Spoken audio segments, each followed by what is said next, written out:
I'm not exactly tickled by any of this. $500,000. Half million your taxpayer dollars if you're watching this video and you're in the United States, you paid for it. Do you like that?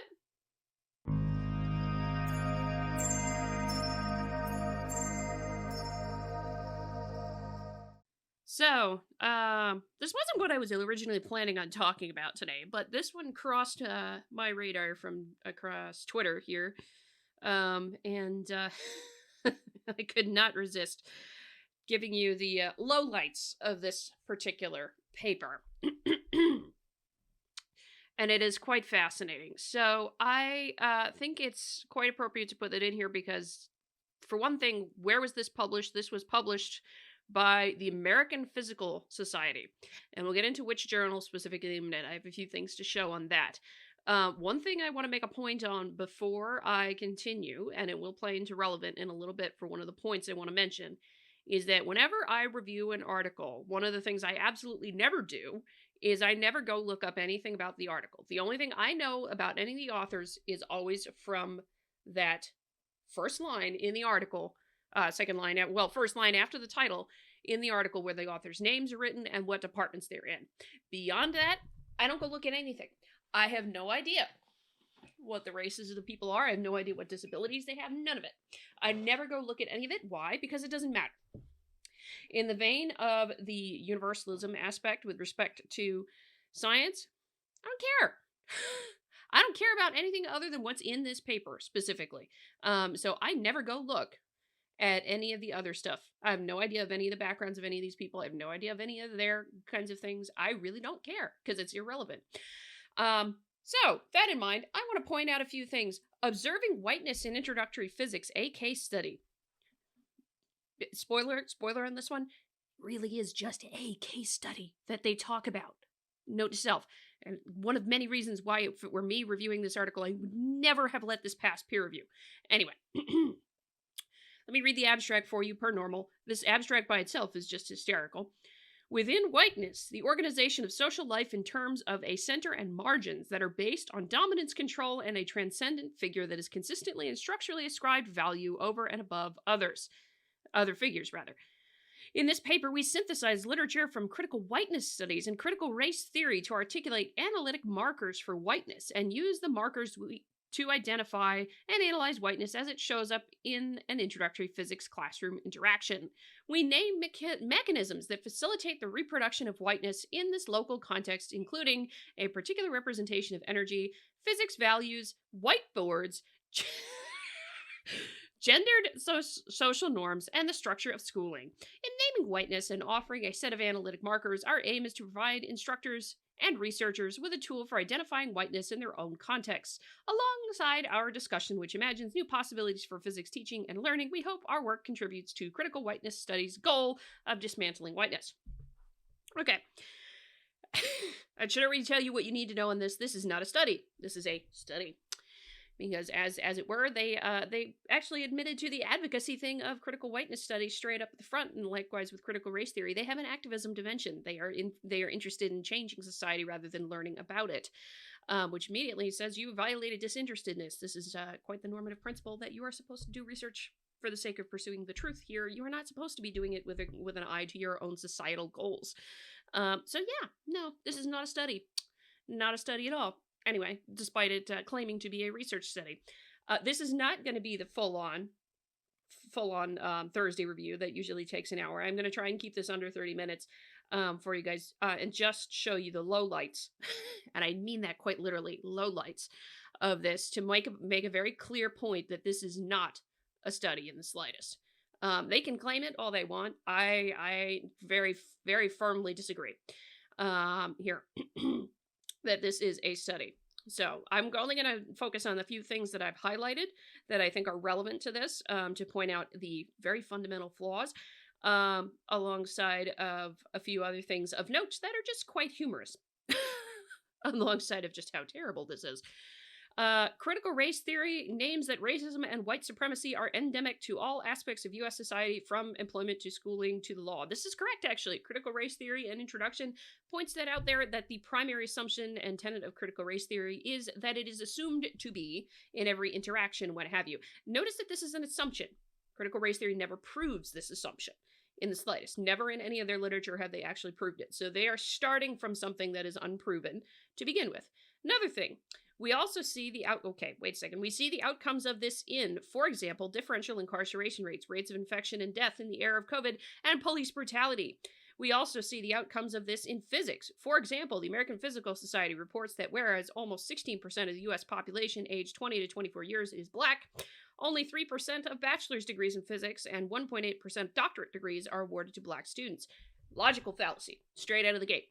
Straight out of the gate, this is a logical fallacy that just because a disparity exists, it must be the result of racism. And that is the equality of outcomes thing that comes along with equity. James Lindsay can go into it in even far more depth than I can. However, that is a presumption here. It is a logical fallacy to presume that every disparity is caused by discrimination or some form of racism or racism or white supremacy or anything like that. That is quite a logical fallacy here, straight out of the gate. So, fundamentally flawed. This article is fundamentally flawed from the jump because this is the premise they are operating from.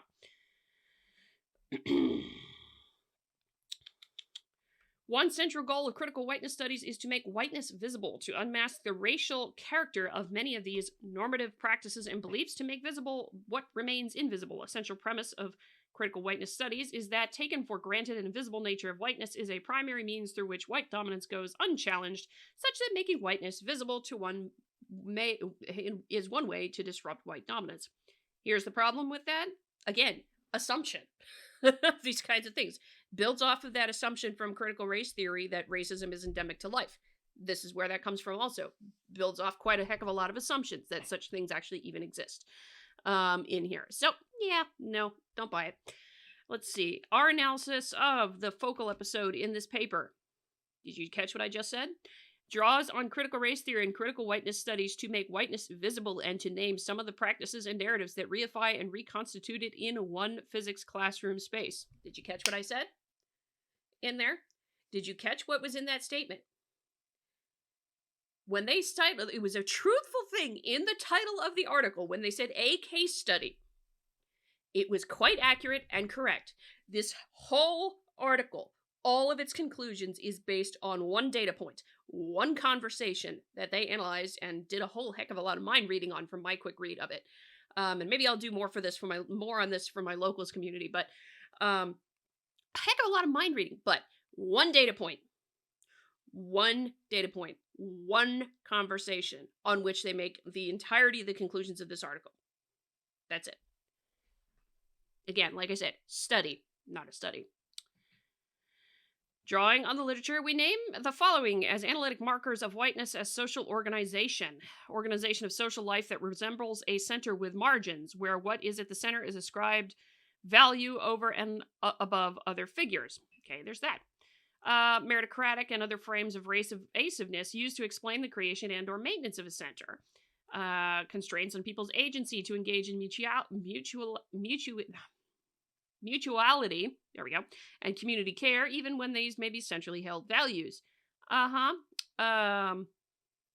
Notice something here. There's a lack of group is good, individual is bad, right? Mechanisms of control that enforce the center and discipline those who challenge or seek to disrupt this social organization. Yeah, right. Differential outcomes that map onto, there's another one. There it is again.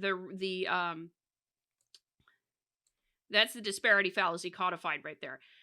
Differential outcomes that map onto racialized, gendered, and or class identities. That is a fundamental assumption with the critical race theory kind of thing, that any outcome is the result of racism. It cannot be the result of anything else. Drawing on the white, someone may argue that the employment rate for Black Americans is lower than white. Oh my God, that is utterly racist. I can't even write that. I'm not even going to speak that one aloud on YouTube because this is utterly racist and not accurate either in terms of the way people think. But anyway, just a point. This one. This is a long bit, but it's very important. Allow me to read it for you. In the tradition of critical whiteness studies, our goal in this study has been to make whiteness visible, and particularly to make clearer the ordinariness of whiteness in introductory physics classrooms. This purpose is well served by case study analysis, where analysts select cases of theories in context for the purposes of illustrating, refining, or building theory. Case studies can demonstrate what is possible, clarify participants' points of view, reveal or challenge implicit assumptions, identify mechanisms that produce social phenomena, and make the ordinary extraordinary. Okay, let me finish reading this other chunk of highlight. In this paper, we analyze a case of whiteness as social organization from introductory physics courses at a large public institution in the western United States. We use the analytic markers from section 2 to illustrate how whiteness shows up in this context, and we identify and discuss a number of mechanisms that control and co-produce whiteness in the 6-minute episode of classroom interaction. We draw on tools of interaction analysis, including discourse, gesture, and gaze analysis, to unpack how whiteness is being constituted locally or interactionally. Our hope is that illustrating whiteness as social organization can contribute to readers' awareness of and vision for disrupting and transforming this social organization in their own context, and support other researchers who want to do similar analyses. Okay, right there, first paragraph in here, point to make here. They're doing this for the purpose of illustrating, refining, or building theory. They're trying to build on the theory that already exists. They're not trying to challenge this theory at all, because, of course, challenging the theory makes you, all sorts of nasty things, right? In their purview. Here. And so that's the thing, is this is assuming that whiteness is there. There is sort of strange construct of whiteness, assuming that the world is racist, all those kinds of things, even if you are not as an individual. Even if everybody in the room is not as an individual, racism is still there. Whiteness is still there. You have to find it. You always have to assume it's there with these kinds of things. They never, ever, ever in this article or similar articles like it actually challenge the existence of something. Here, the existence of whiteness, the existence of racism as it is, and what have you. And funny enough, they can't ever prove it. They're starting from an assumption in critical race theory that can't be that is unlikely to ever be proven. So yeah, no, I'm sorry, I don't buy that. The other thing to notice, as I said, there is one data point in this whole thing. How long is that one data point that they're building this entire article off of? It is an interaction that is 6 minutes long. They picked an interaction that is 6 minutes long, and that's it. And judging from the fact that this is a critical race theory kind of thing, and I hate to go this way, but judging from this being a critical race theory kind of study here, where the assumption is that something is here, you are starting with the conclusion. You are starting with the conclusion that this whiteness thing must exist in physics, and therefore you got to go find it. I do not necessarily that they trust that the authors picked this particular 6-minute episode as being representative of all the interactions in that class. I would not be surprised at all if they picked it primarily because they could get what they wanted out of it, or try and get what they wanted out of it. And like I said, I'm not going to dwell too much on it. I may go more in depth into it on for my locals community. Not in this one, because this is not the Thursday review, the long form, so I don't want to go into it now. But we can certainly talk about it somewhat here. But notice again, the assumption is that whiteness exists in physics classrooms. That is what they are assuming here, that it exists. Their job is to make it visible to everybody else. But their job is to make it visible to everybody else here. They never challenge whether or not it actually exists, which it probably doesn't. Now, I have this one section highlighted here, this author's positionalities thing, because as I said back at the beginning, I never ever look. I never ever, when I read these things, look up the articles. I judge what's in here based on the content of the article. That's it. I do not go look at anything associated with the authors other than what is listed as their affiliation here. I don't even go look up what the affiliations are. I don't go look up the institutions. I don't look up any of it. I don't go look at a photo. I don't know what these people look like. I have no idea what backgrounds they are. I have nothing. Nothing I go on with that. I just go on what's in this article. Why I highlighted this particular point is because it's something I'm observing more of, is that these authors want you to know everything about them. So I ignored this whole section that I have the highlighted at the start, which says authors' positionalities. I actually ignored the whole thing. Why? Because they're putting in there, well, this is my race, this is my gender, this is my background, this is whatever ability, disability, any kind of things like that. None of that is relevant to me in terms of you writing this paper. They think it is in the critical theory kind of framework, because if you're this and this, you're part of the dominant culture. If you're this and this, you're not. Kind of mentality. To me, doesn't matter. I ignored it. Ignored that whole section. Doesn't matter to me. The fact that it's in there tells me about some of the theoretical mindsets and background that's going on in here that is very postmodernist and rooted in critical theory. I don't need to know much beyond that. So I ignored that whole section. Let's see. Episode in this paper takes place at a informed, I don't actually know what that acronym means off the top of my head, informed introductory physics course at a large public university in the western United States. I can take a guess where, but we'll get to that. Let's see. Participants. The focal episode in this paper features 3 students, pseudonym Drake, Paris, Gale, and their course instructor, pseudonymed Iris. In a stimulated recall interview, Paris refers to herself as a Hispanic woman, and Drake and Gale as he and she, respectively. Gale presents as white, and Drake as Middle Eastern. Iris self-identifies as biracial and culturally white, and uses she, her, hers pronouns. The participants' race and gender do not feature prominently in our analysis.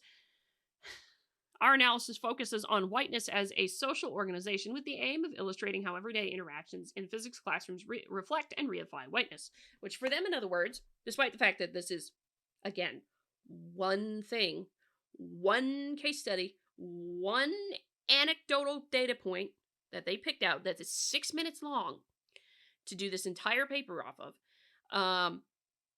Yeah. So apparently for them, in their case, the races here don't matter. Let me ask a question. If the races don't matter of the individual people, why include them? I don't generally know the answer to that. I'm just actually asking, why include any of this at all? Why include any of the photos that are later on down the page? So, point here is they are looking at this as a particular social structure, this whiteness thing that apparently reinforces all the racism and what have you in a physics classroom, would be my main guess here. But, yeah, just a point of interesting note. Let's see.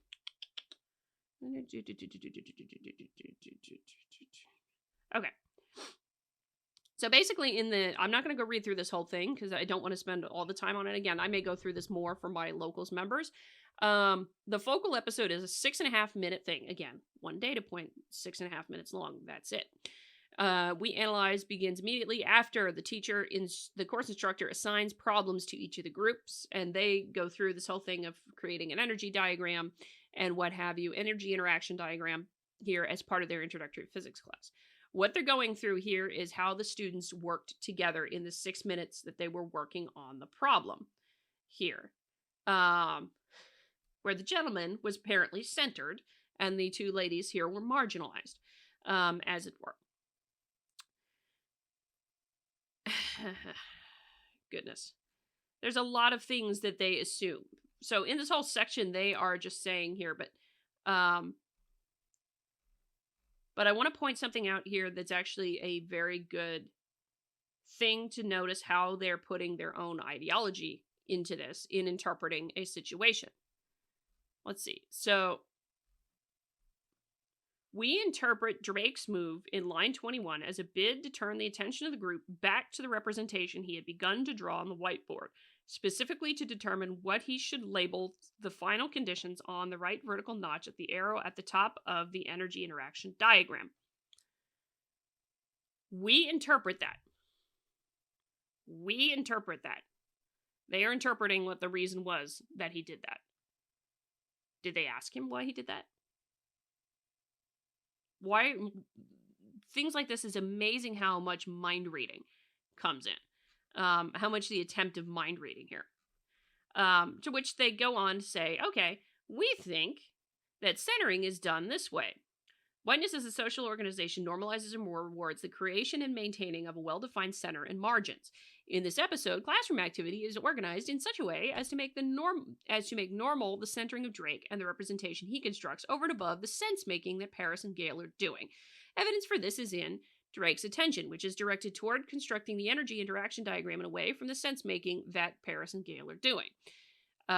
When he presents their work to the class, the representation is the touch point. In short, the representation he is constructing is at the center of Drake's attention and the activity in this 6-minute episode. Yeah. So lots of assumptions made.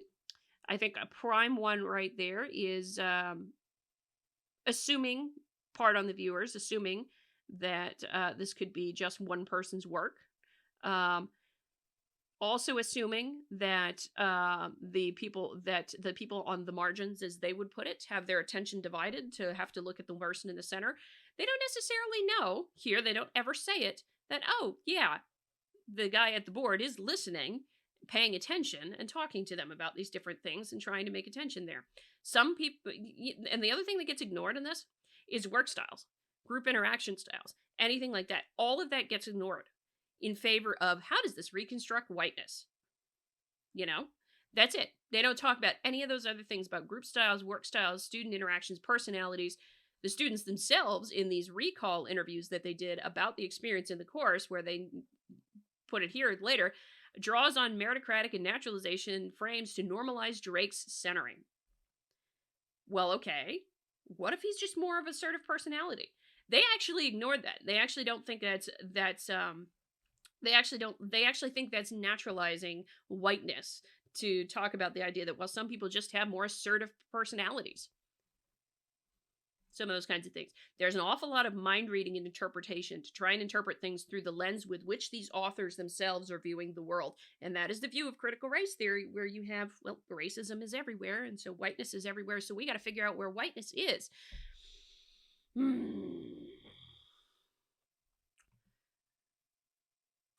Never challenging that whiteness is actually there. Never challenging the whole notion and the idea.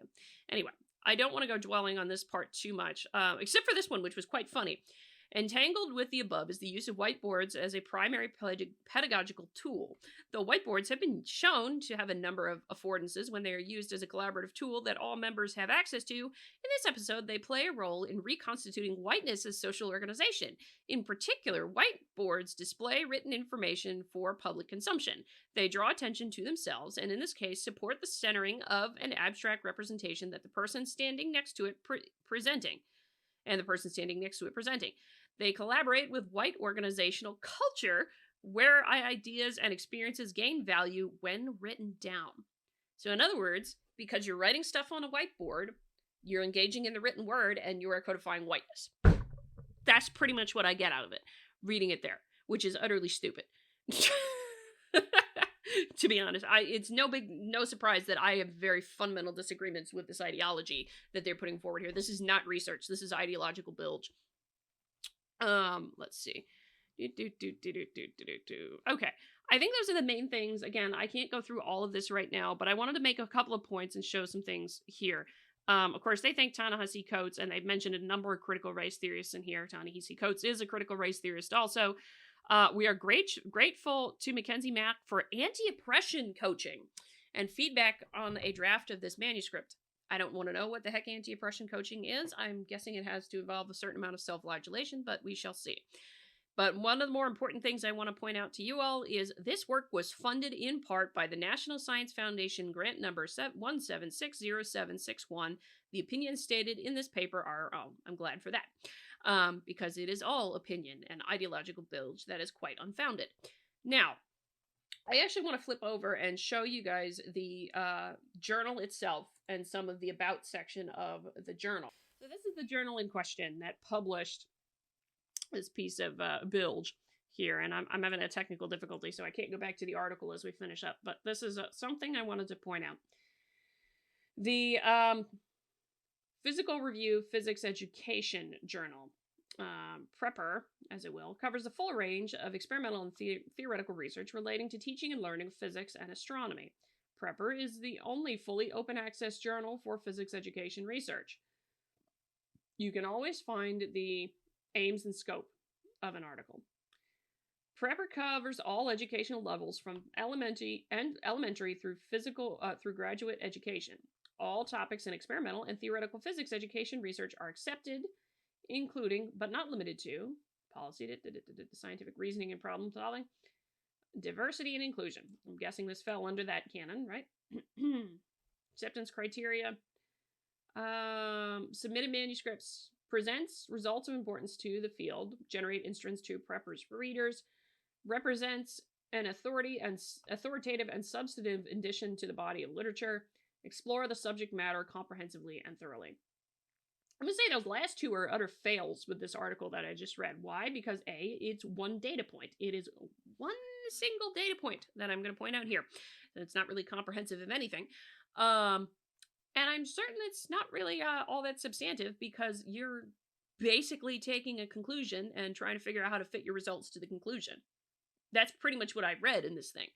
Now, the thing that should get a lot of people aggravated with this is that, as I said, at the end of this article, there's a grant number. Anything that was funded by the U.S. federal government, any paper that was written that was funded in part by the U.S. federal government, the work in there were funded by it, you will find what the funding agency is, and you will find what the grant number often is in the acknowledgments of the article, which is what I just read. And here's the reason why I think you all should take attention to this. This is the funded grant that paid for this particular piece of very unimpressive work here. Word abstract 1760761. And again, this is all publicly available. I am not pulling anything that is not publicly available. This is all available from the National Sciences Foundation. Understanding centrality and marginalization in undergraduate physics teaching and learning to enhance student persistence and success.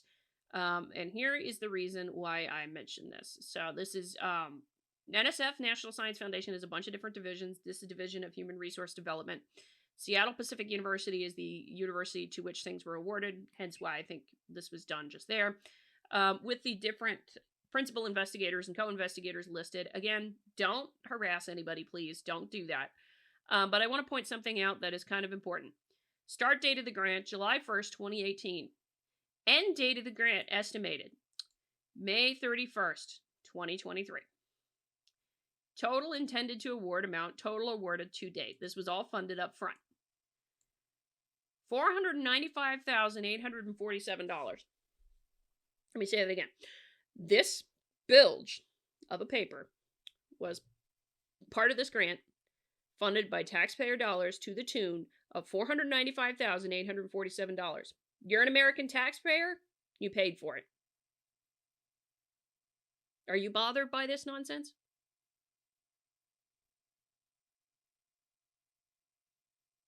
Are you bothered by it? Because if not, I'm going to say you probably should be.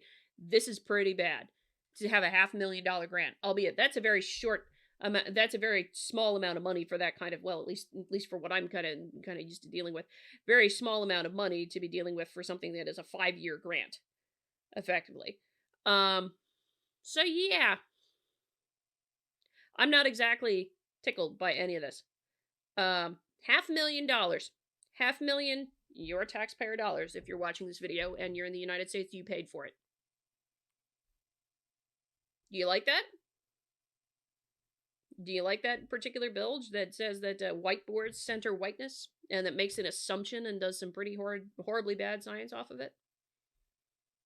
That's all I want to say, and just end on this. Of course, this will all be linked in the description for you. Let me know what you think. If you want more on this article, I will probably, for my locals members, if you want more on this article, I will do more on it for you, excuse me. But yeah, this thing, Observing Whiteness in Introductory Physics, a case study, is a study, if you will.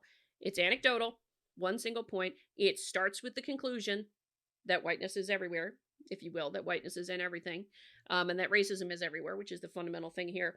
And it is continuing the activist approach of just building upon the theory here and trying to change things. It's building on the activism part of it from a false premise to begin with. So that's it. That's my thoughts on the Observing Whiteness in Introductory Physics, a case study article. As again, it is linked for you in the description here if you want to go look at it. That's it for now. I tried to keep it to 30 minutes. I was close here, I think, but that's it. Until next time, I hope you hit the like button on the way out the door if you liked the video, share the video, comment on the video, subscribe to the channel, all the good jazz. Don't forget to come on over to join us on Locals. All that kind of good stuff is going on there, where we talk about these things and more over on Locals. That's it. Until next time, I'm Adrian. I hope you stay curious, my friends.